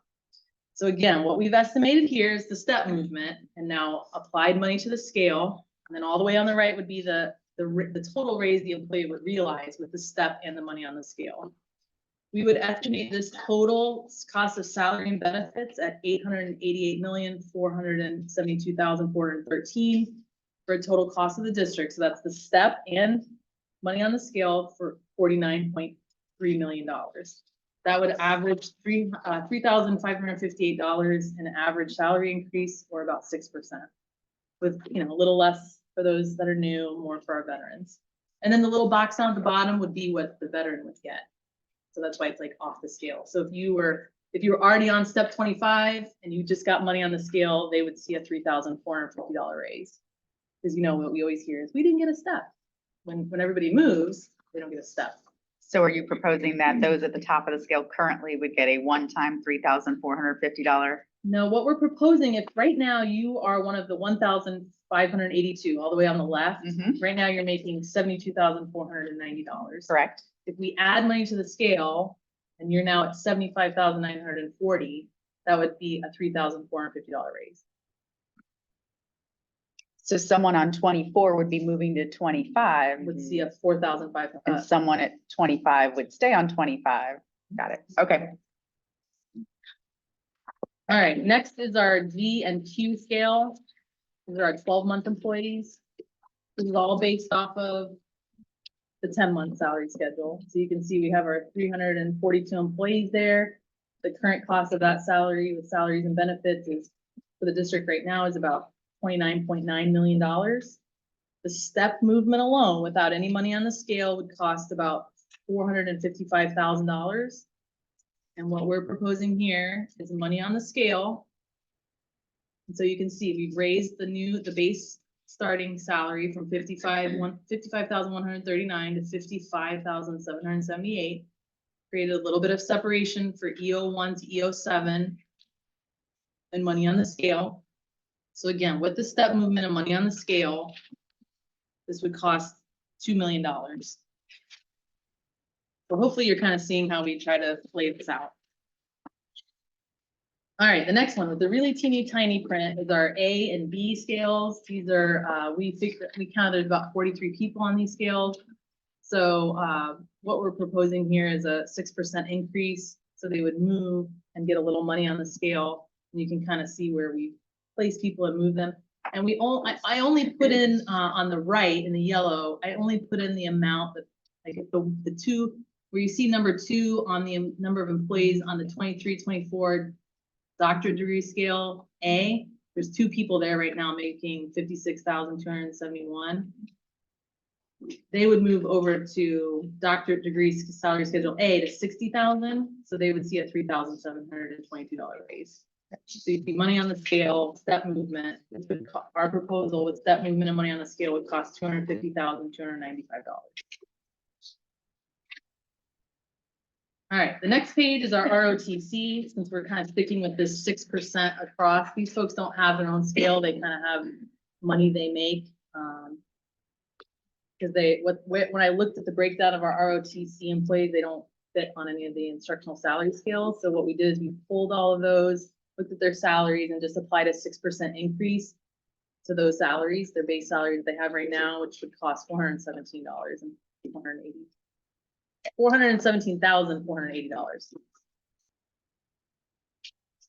Now they're on the instructional scale. So they must get supplements or something, because when you look at their base salaries in the data, they are earning salaries that are far off from what our top salary is on. Far more, far less. Far more. Yes. So what, and I can bring back additional information on this, but Okay. the contract with ROTC Mhm. with, we don't pay all of their salary. Okay. Okay. And it depends on what their salary was when they were in the military. Mhm. That has a piece of it. And some of the ROTC instructors were enlisted versus some were officers, whatever it might be. So the Okay. reason that it's different is Okay. it's based on whatever they were making prior to their retirement, Okay. up to a certain amount. Just so then- you have kind of So have then some it may be background. less than this then, because we Yeah. base the 6% off what their overall salary is now. So we back them, this is the issue. When I had that data, the database does not, or the district information that we get doesn't tell us what step they're on. So it doesn't tell us what scale they're on, what step or any of that. So that's why we just estimate, what's that? Right. So that's why we just pulled them separate and Right. just applied a 6%. Understood. So Okay. they were not included on any of the E, the G, the P, the Q, the A, the B. Right. So if they received a 6%, we estimated about $400,000. Okay. All right, now we get into our student services scales. So I only did the ones where we have folks, because we know there are many scales for masters, specialist, doctorate, but I only pulled the ones where there are actually folks. So our first scale here is our master's degree, 198. So on the left, you can see where our 177 employees are currently. The what is that? Step 20 through 25. Those are highlighted because what I included there was the $1,000. We had agreed to a one-time $1,000 supplement. Mhm. So when we apply that there, this total cost of 13.6 million of what salaries and benefits is including that $1,000 payment. Okay. So with the step movement, without any money on the scale, and that would be maintaining the $1,000.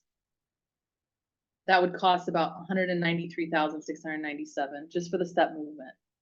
But what we're proposing on the right is an increase to the hourly rate and the base salaries. And that kind of grayed out area, I know we had a lot of discussion last year about if you are, by moving folks from the instructional scale to the student services, we have to account for if I have a master's degree, which our student services folks do, they have to at least have a master's degree. We have to account for whatever the master's degree supplement would be on the base of the E or the instructional salary scale. So this proposal accounts for the 2,500 that the increase of 1,500. So that breakdown of in the middle where it says the 198-day instructional hourly with 2,500 masters. That's showing what that hourly rate would be if you're on the instructional scale, and then the hourly difference between what they'd be making on the scale on this proposal. It's a lot to say, it's just in comparison. Okay. So what we're proposing is increase from $50,450 for the starting pay up to $52,468. And then again, kind of applying the same calculation with trying to get our folks to about a 6% increase.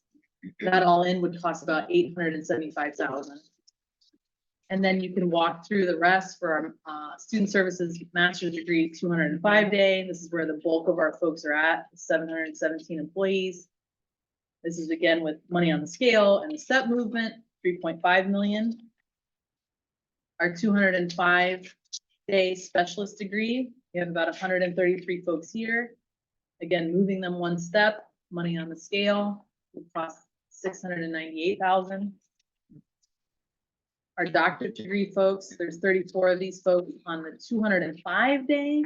And again, money on the scale and step movement, $182,000. And then we've got student services, master's degree, 253, 11 folks here, step movement, money on the scale, $65,000.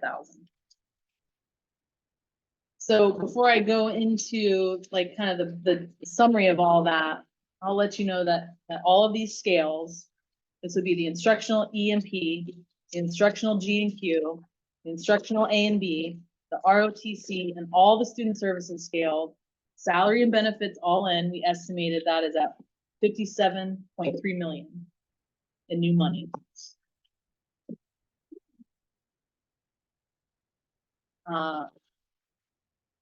I won't read through this whole document because I think it's basically summarizing everything that we proposed. The ESE retention increase from 1,400 to 2,500, we estimate that would cost about 2.7 million. And we know that there's going to be a lot of work to figure out the estimate for the advanced degree supplement, the reading and gifted endorsement for 500, the SLP analyst supplement increase by 500, the 5,000 school psychologist retention, the 5,000 CCC for SLPs, the pay for loss of planning time on or lunch on early release Monday, T-payroll for school psychologists, the option of pay for absorbing students, pay for professional development, bereavement leave. We know all those things have a cost. So I know, I just want you to be clear that we recognize that. And again, where we're coming from is that, and we know that this is negotiations, right? The balance of what's there, what's available, and what our employees need. So we tried to work hard to really be focused in costing out what the salary scale proposal was, because remember, that was our #1 priority of our employees. And we talk a lot about this, that I think that all of these extra supplements are the symptom of that base salary not being where it needs to be. So everyone's trying to vie for, can I get this much? Can I get this much? And we know that there are folks who are doing additional, additional work or additional duties are really important. Our ESE folks, our school psychologists, our student services folks. But we know that that goal is to get those base salaries. So that's why we focus a lot of our attention on really costing out. And I know that there's some information like, I would have costed out the cost of the advanced degree increase, but I didn't have that data.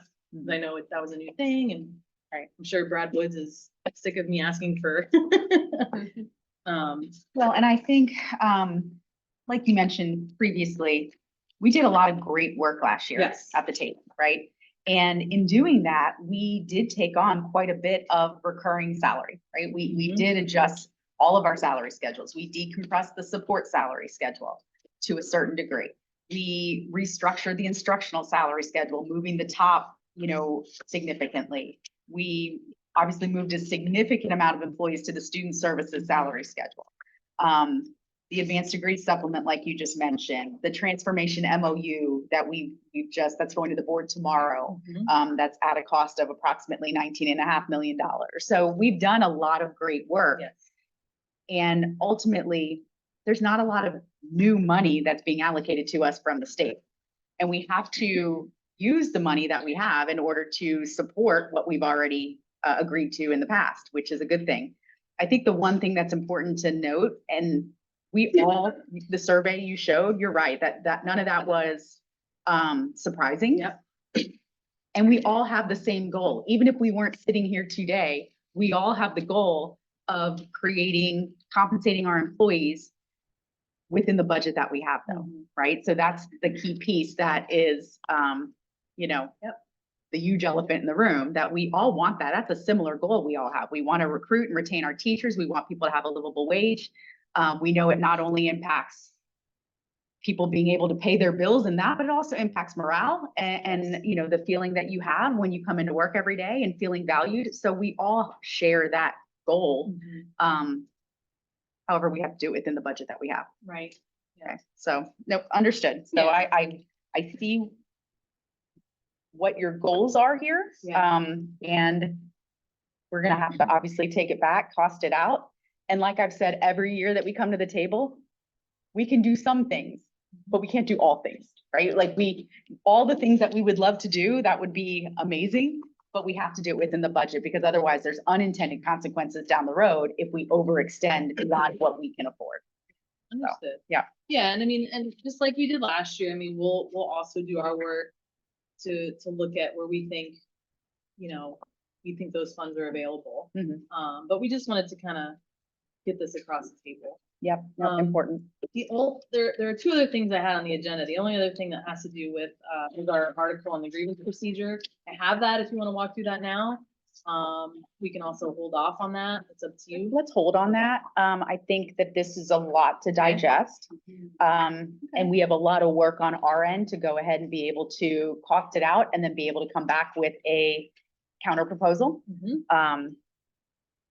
So I think that's where we're at this point. Okay. One thing that before we close or caucus or whatever, I know that we've talked a lot about the millage, and this is gonna be something that will impact us in the future. So again, when the superintendent came into our building and talked about the millage to our reps, you know, talked about first we gotta do our steps and our salary schedule. We know that's the priority here. And the millage is on the ballot for November. And we know that when we surveyed employees, and we know that the board understands this, that a big and important factor is understanding, having an agreement on how that money will be paid. And I think that's important for finance, payroll, everybody. So it's like, everybody knows where it's going and it's not oh, we're figuring it out at the end. So we know that we have to put together an agreement on that and an MOU. So instead of bringing this today to, you know, another thing to consider, I have kind of some questions, and some of them are basic, and hopefully you'll be able to answer them. But it's to get it out, you know, on the record so that we can start formulating that work together. Okay. So I know we've probably heard a lot about this, but do you have an estimate on what that revenue would be annually? If the millage were to pass, what the estimated revenue would be each year? I know I'm putting you on the spot, but. We don't have it. Okay. We have it. Okay. Okay. Bring these questions down, bring it back. Okay. Why don't you read them all? I'll read them, and And then then we'll if you take- know one, you That's answer, fine. and if not, I'll email them to you. How about that? I Okay. just would, as much as you want to get these out on the record, we don't want to give inaccurate I information understand. on the record as well. Yeah, So, understood. you know. Yeah, and I'll also, I'll send them to you too.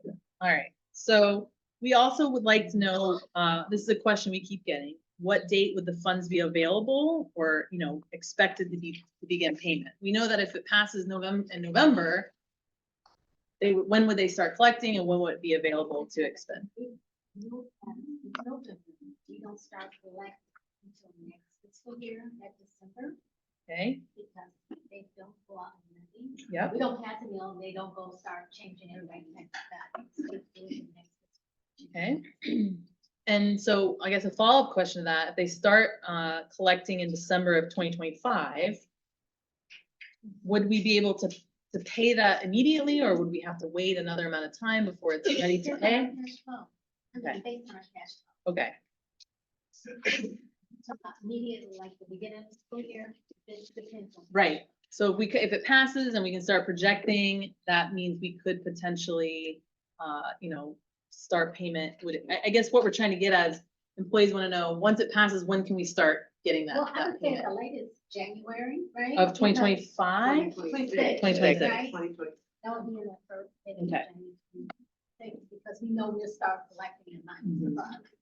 Based on the cash flow, it depends on where we are. with the Yeah. debt.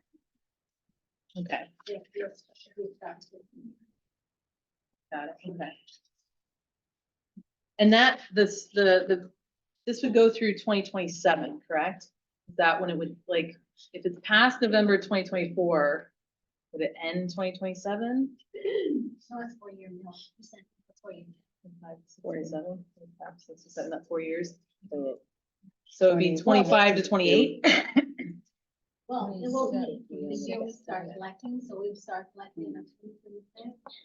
So it will go to 26, we collect to 7. Yeah, no, we last year we collected. Okay, okay.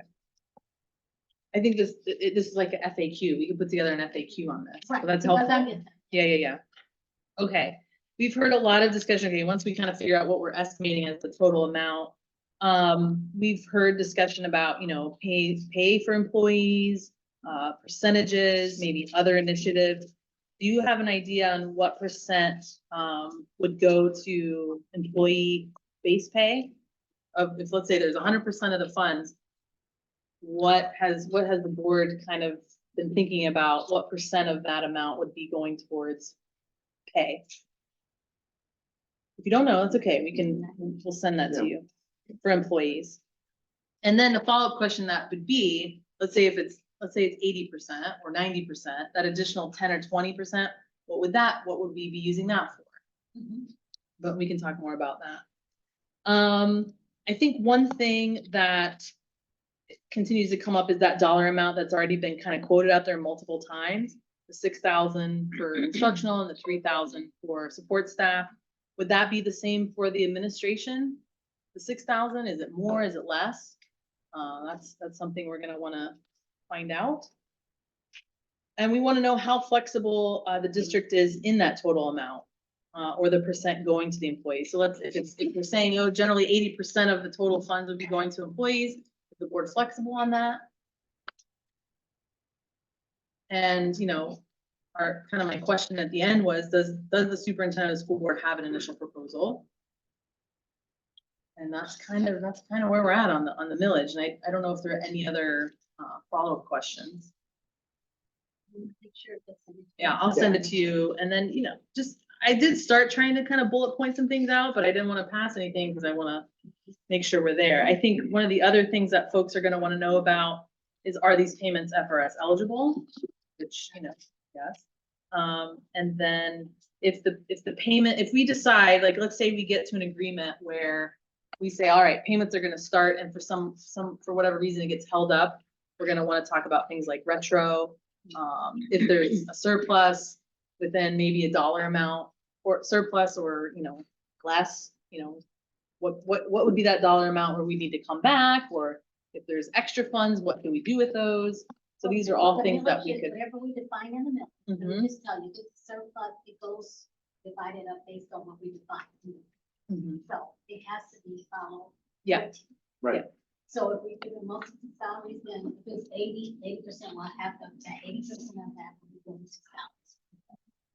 salaries. All right, well, I'll send all of those kind of FAQs to you all. Maybe, you know, this will be good to help educate employees too when they go out to vote as well. So, all right. Well, that's pretty much it. We'll save the grievance language for another day. I guess we could move to kind of our closing topics, unless you guys want to break and come back, or. We can keep going. Okay. Yep. So the closing topics I had to do with some of the bargaining information requests. If you could share the copy of the presentation you did today, but also the one at the February 20th meeting, that would be helpful. So the one you did today, and then at the February 20th school board meeting, if you could share that presentation. I couldn't find it on the board agenda. I saw the, We but, did, it was combined, February, March. okay, Yeah. okay. Yeah. The other thing outstanding is the list of all the supplements paid to employees for this school year. I think we talked about, like, just kind of picking a point in time. That would help us try to, like, kind of get a grasp on what's already there, and, Right. you know, if we increase some of them, so we can try to help work together. So I felt bad not having a cost on that. And then data related to the nursing positions. You did a great job of sharing with us all the other contracted positions, but it didn't include the nurses. Okay. So, that's just on here as a placeholder. And then again, the district summary budget and annual financial reports that we know that you all are working on those. So once those are complete, hopefully we'll be done by I when those are ready know. in September. But we'll be done by then. Okay, yeah, that's the goal. And then, the last thing is just trying to set some future dates. Okay. So I don't know if you want to do that now, if you want to break and come back. I think the main thing with the dates, we have graduations coming up. So we have quite a few members on this panel that will need to be at those graduations. Okay. So we do have a bargain, like a whole date for May 28th that we have, that we think we could legitimately cost all of this out, as well as come back with a counter proposal at that time. Okay, I'm gonna look at our calendar real quick. to Okay. see if- I think we can probably block that and then we'll just have to decide if we do it here or. Okay. Yeah, and if not, then we can look at ISC as well. Mhm. It's good, we're good. She's quick. She was quick on that calendar. Mika. And school is out by then, so we have a lot more flexibility with our bargaining team as far as not pulling people from students. That is the post-planning day. Okay, So, so if we were to do May 28th, what would be, and we could do it here, because we don't have anything going on, what would be the start time, you think? we start Any suggestions? 10? 10? Okay. That's as early as Mr. Gibbs even go. Sorry. Oops, the microphone's still going. Sorry. That's on the record, sorry. All right, so we have May 28th, 10 a.m. Any other dates, or do we want to wait? Let's start there. Okay. Let's start there. And we Mhm. continue to speak weekly in Yes. our labor management, and we can start looking at those dates as well. If you say, hey, we've also got Correct. another date ready, so. And we share the same goal as I think everyone in this room, that we want to be able to do this as quickly as possible, but as thoroughly and, Exactly. getting everything done as quickly as we can within reason. Right, right. Yep. All right, well, All right. with that, I guess we will close it up and see you on May 28th. Sounds good. Sounds good. Thank Thank you, you. everyone.